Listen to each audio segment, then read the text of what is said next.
one. Boom. Hello, everybody. I am Latasha LT Jimerson, also known as LT the Buddy Teacher. And today I am here with Renee, and she's going to talk to you about our 1 hour coaching session that we just literally finished. Renee, tell everybody who you are and what you do.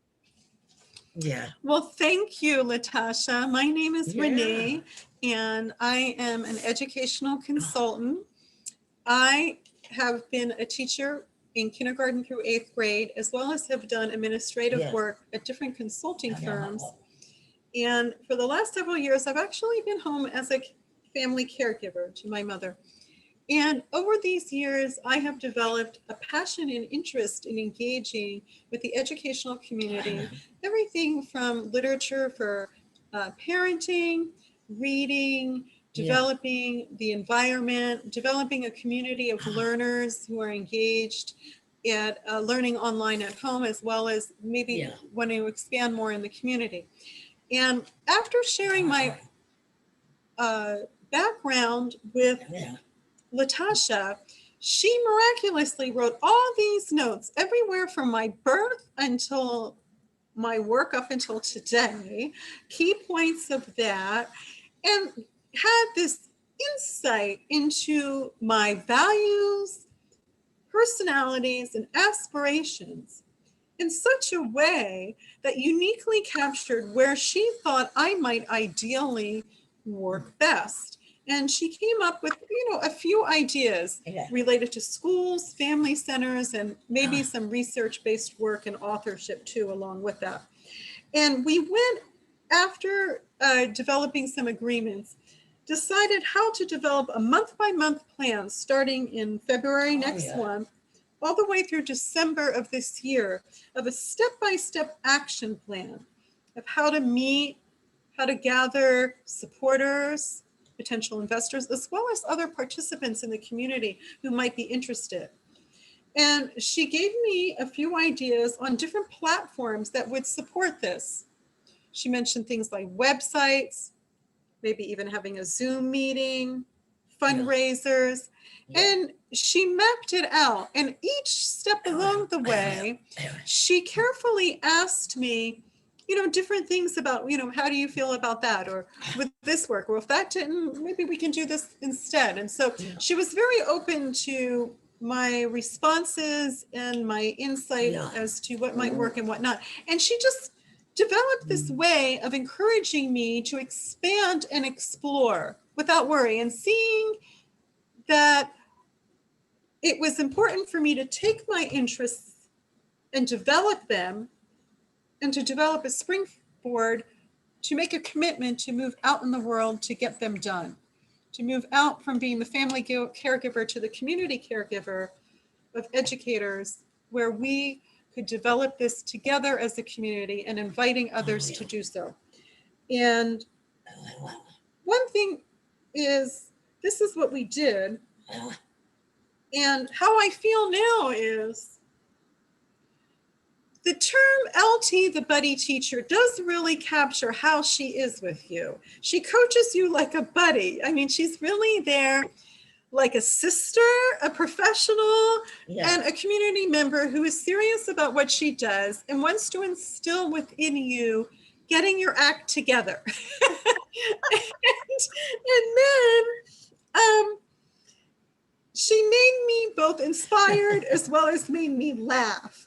And I love that she made me laugh so I wouldn't have so much fear not to do something. And advice that I would give to another is this. Join one of LT the Buddy Teacher's Zoom meetings where she presents how to develop an ebook. And these little meetings that she has for 1 hour is where you will become introduced to her first and see how she works and works with others and some of the resources that she provides you. And then she will encourage, when she gets introduced to you, you can then share your ideas with her, and she will develop an action plan with you that suits your interests, your goals, and your passions and where you're at right now. And because she connects with you personally that way, she will take it step by step with you from where you're at and where you can go today. And so she's very personable and professional, and she's keeps you well focused. She will bring up a pause card should you get off track. So she knows how to keep things going. Thank you. Thank you so much for your time.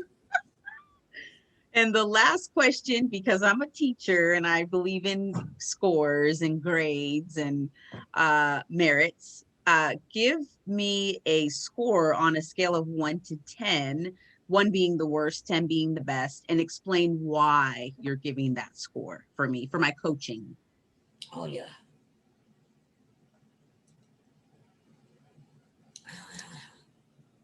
I would give her a 9.99. Room for improvement. Only 1%. I didn't give her a perfect 10 because I feel like I would be overly patronizing. Yeah. Not that it's not true. She would just think that I'm just being like, what did they like pay her to say this or something? And I'm not paying you, right? I'm not paying you. She's not. So I wanted to be sure that, where the 0.1% might come in is this. She did everything perfectly. She really did. And the only reason why I leave that 0.1 is this. Maybe before the meeting. So the meeting might go in a way where you're sure you're covering all your bases first, because she really is very thorough. But because she gets really into it, you don't want to leave anything behind. And of course, if it doesn't work now, she will be available by email or during another Zoom meeting to take care of what you didn't take care of during this initial interview. But my recommendation might be, if you want it, if you need it more time in depth, that other 0.1% is give the option of a pre-interview questionnaire. Ooh, I love that. Where you can send to her either what bio or what questions you may have, or some of the ideas that you might have, maybe 2 days in advance or something, or a day in advance. So then if you need to expand on it more in depth, you can. Now, of course, this is always something that, because she is willing to work with you all of these months, it is quite obvious that even though I didn't share this beforehand, it could be an option. It wouldn't be a requirement, just an option. Is you would probably have that opportunity along the way anyhow, that we were going to share all of this anyway, and it's going to come up anyway. So, but I'm just saying it's just an option for those who like to be prepared in advance, if so. I'm definitely going to steal that idea from you and create a questionnaire tonight to use with future clients. Okay. Any other ideas, advice, or suggestions or quotes for anyone right now who is kind of stuck and not sure what they want to write about? What advice would you give to them? Well, her speaker today was wonderful because she gave 7 steps to developing a book. And one of her first and second steps would probably fit into this type of work too. The rest of the steps are much more tailored to writing the ebook and not necessarily preparing for this meeting. But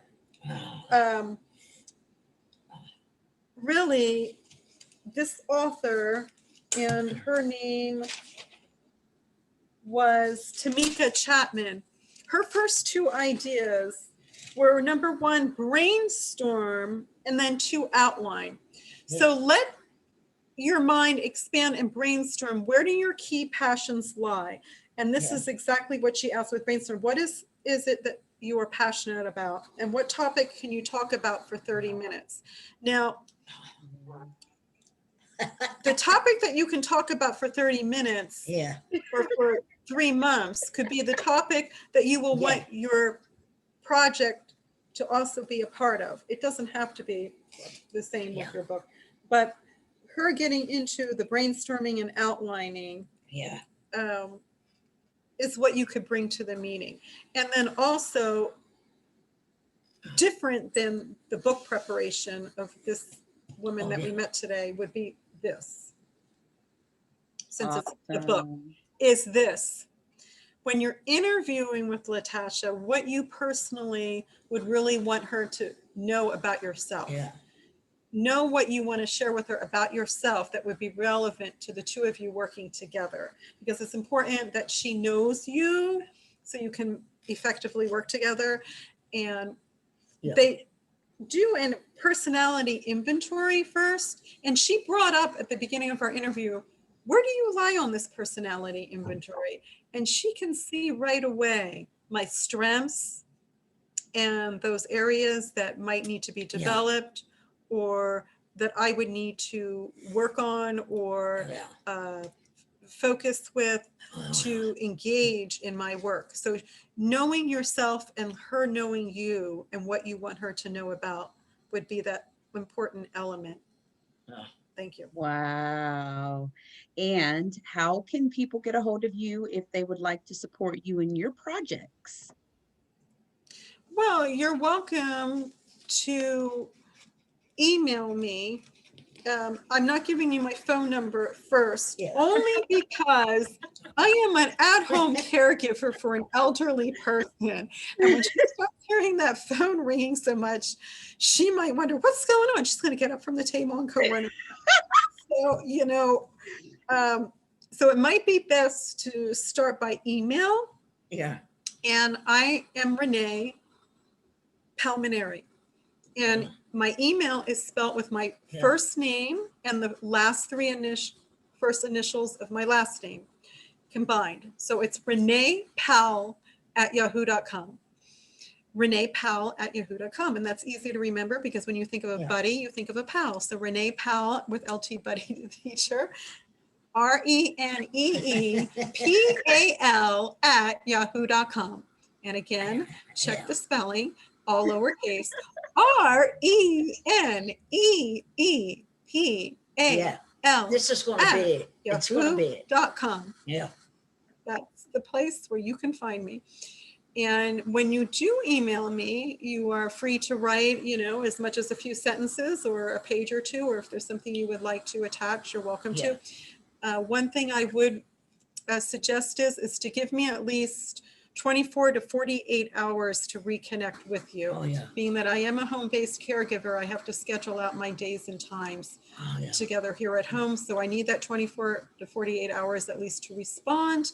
And when you write, when you want your response, you can also let me know when, how, or when it is best and how to reach you, how you want to be reached back and when too. Thank you.